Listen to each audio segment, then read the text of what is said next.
the 4-day working week, when people are being paid for 5, really positively impacts women more than men, because an awful lot of women do negotiate changed working conditions when they have children, and primary care still falls to women, and it shouldn't, but it does. So as a result, women are disadvantaged by the 5-day working week. But first off, it's worth talking about how it works, right? Yeah. Now, actually, you were mentioning podcasts, and everyone has a podcast. I too have a podcast, and Andrew Barnes, who's the architect of the 4-day working week, appeared on my podcast during the summer. So I spoke to him in great detail about this. And he had this idea. He was on a flight from Auckland, where he's from, to London. And he's reading The Economist. And he read in The Economist that people in the UK are only productive for 2.5 hours of their working day. OK?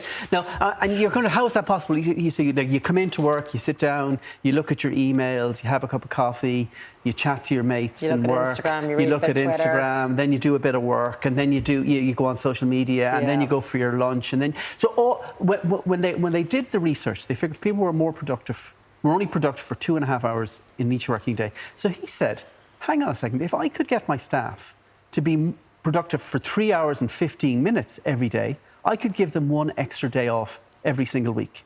I could pay them the same, but they'd only be working a 4-day week. And what impact would that have? So in his company, and he owned kind of an insurance company in Auckland, so they trialled it.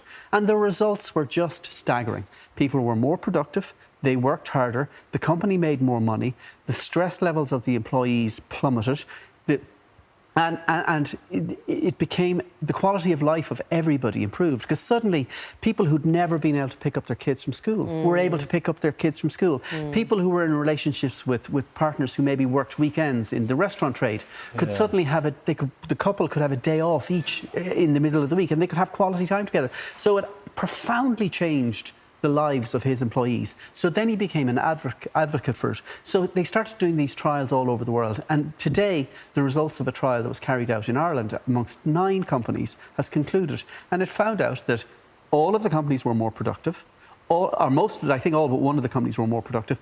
All of the companies want to continue it after the trial period has ended. And if we were to do this all over the world, I mean, just think of the benefits. People would be less stressed. You're talking about mental health. But if we could reframe our working lives so that it wasn't all about work. We had 3 days off every week.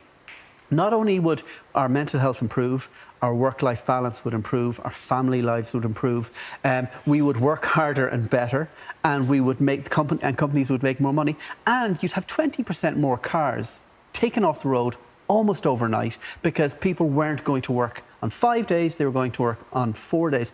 And when you read about it, and when I spoke to this guy, I went away from going, why, this just makes so much sense, because we are kind of tied in the 21st century to 19th century working conditions. This idea that you work 5 days or 6 days a week, it's absurd. And it's not going to work for every single enterprise. That's what I was going to say. Do you have to be a very specific type of business for this to work? Not at all, because they've trialled it across multiple types of business. Did they? Because I feel it's just a very corporate thing, though. It's not going to work in a lot of sectors. It wouldn't work, we were talking about Conji's, it wouldn't work in a restaurant. Because, you can't, you have to be physically present in the restaurant to cook the food or to serve the food.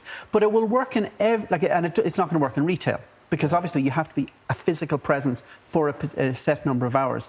But it would work across huge numbers of offices, and it would change the lives of millions of people in this country and billions of people all over the world. And the thing is, it's going to happen.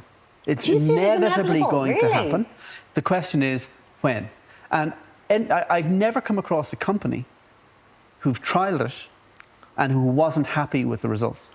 So ultimately, are there going to be employers that were shouting at the TV going, stop, this is a terrible idea? But you see, the thing is, the employers make more money. Okay. And they have more productive and more engaged staff. So it's not like the only people who win in this scenario are the employees. The employers win as well. So if everybody's winning, well, why not just do it?